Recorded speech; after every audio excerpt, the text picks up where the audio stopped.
इस लेक्चर से हम शुरू करने वाला है इंटरनेट प्रोग्रामिंग। सबसे पहले तुम्हें यह समझने की जरूरत है कि क्लाइंट सर्वर आर्किटेक्चर का क्या मतलब होता है। क्लाइंट सर्वर आर्किटेक्चर के अंदर दो एंटिटीज होती है, एक एंटिटी होती है क्लाइंट और दूसरी एंटिटी होती है सर्वर। अब क्लाइंट एक ऐसी एंटिटी है जिसको XYZ सर्विस चाहिए, और जो भी XYZ सर्विस क्लाइंट को चाहिए उस XYZ सर्विस को उसे देने का काम सर्वर करता है। तो बेसिकली क्लाइंट सर्वर आर्किटेक्चर के अंदर दो एंटिटीज होती है, एक एंटिटी होती है क्लाइंट, दूसरी एंटिटी होती है सर्वर। क्लाइंट को XYZ सर्विस चाहिए और उस XYZ सर्विस को उसे देने का काम सर्वर यानी कि दूसरी एंटिटी करता है।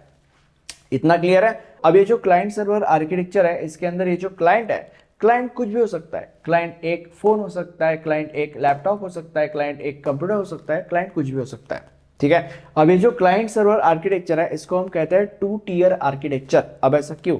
ऐसा इसलिए क्योंकि इसके अंदर दो एंटिटीज होती है, क्लाइंट और सर्वर, इसीलिए इस आर्किटेक्चर को हम टू टियर आर्किटेक्चर कहते हैं।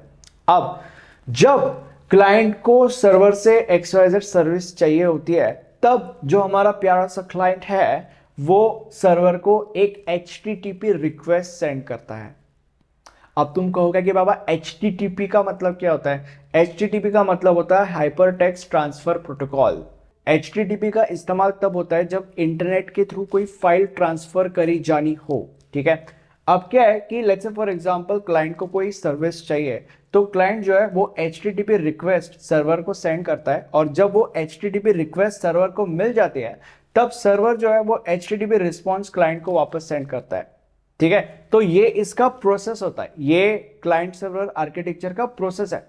ठीक है। Now when it comes to client server architecture, इसके कुछ एडवांटेजेस होते हैं, इसके कुछ डिसएडवांटेजेस भी होते हैं। एडवांटेजेस होते हैं जैसे कि फॉर एग्जांपल ये कॉस्ट एफिशिएंट है। दूसरा एडवांटेज ये है कि इसके अंदर मेंटेनेंस कॉस्ट भी इतनी ज्यादा नहीं लगती। तीसरा एडवांटेज ये है कि रिकवरी पॉसिबल है, वगैरह वगैरह वगैरह। तीन एडवांटेजेस लिखो, that is more than sufficient. इसके कुछ डिसएडवांटेजेस भी है जैसे कि फॉर एग्जांपल इसके ऊपर DOS अटैक यानी कि डिनायल ऑफ सर्विस अटैक होने के चांसेस है। अब डिनायल ऑफ सर्विस अटैक क्या होता है ये मैं इस लेक्चर के अंदर नहीं बता पाऊंगा, इसके ऊपर हमने एक डेडिकेटेड लेक्चर बनाया है तो इस लेक्चर के बाद वो देख सकते हो। Whatever.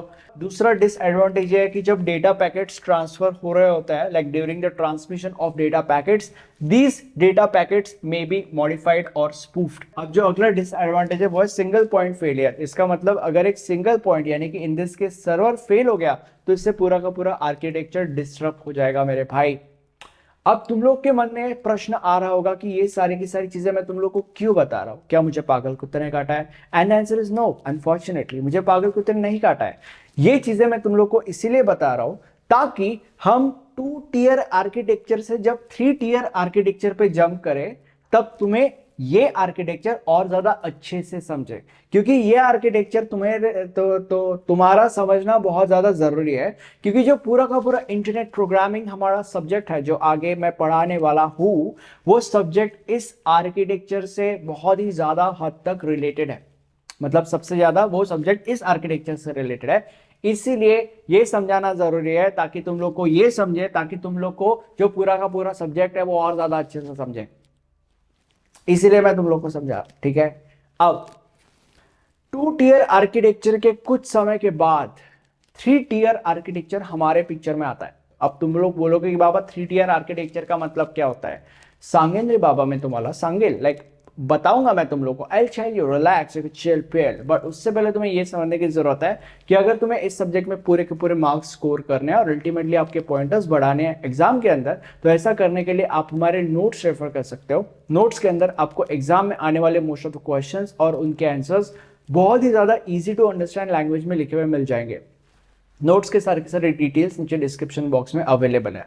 Now when it comes to three tier architecture, इसके अंदर डिफरेंस ये है कि वहां पे यानी कि टू टियर आर्किटेक्चर के अंदर एक सर्वर था, बट यहां पे यानी कि थ्री टियर आर्किटेक्चर के अंदर दो सर्वर्स है, वेब सर्वर और DB सर्वर।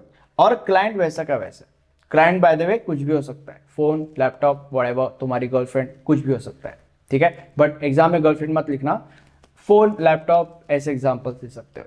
अब वेब सर्वर वेब से रिलेटेड सर्विसेज को हैंडल करता है, DB सर्वर डेटाबेस से रिलेटेड सर्विसेज को हैंडल करता है। When it comes to 3 tier architecture, जब क्लाइंट को XYZ सर्विस चाहिए होती है, तब हमारा जो प्यारा सा क्लाइंट है वो HTTP रिक्वेस्ट वेब सर्वर को सेंड करता है।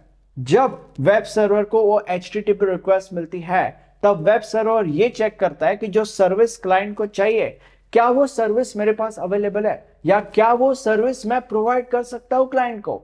If the answer is yes, तो in that case web server जो है वो HTTP रिस्पॉन्स क्लाइंट को वापस सेंड करता है।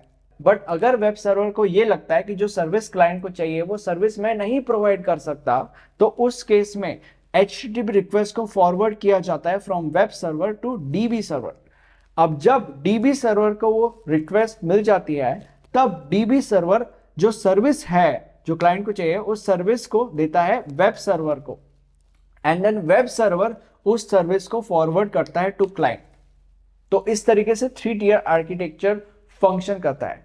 अब इस फंक्शनैलिटी को स्मूथली रन करने के लिए जितने भी प्रोग्राम्स लगते हैं, उतने सारे के सारे प्रोग्राम्स ऑलमोस्ट हम इस इंटरनेट प्रोग्राम नामक सब्जेक्ट के अंदर पढ़ने वाले हैं। यह हमारा प्लेलिस्ट है, इस प्लेलिस्ट के अंदर आपको इस सब्जेक्ट के सारे लेक्चर्स मिल जाएंगे। Thank you so much, bye.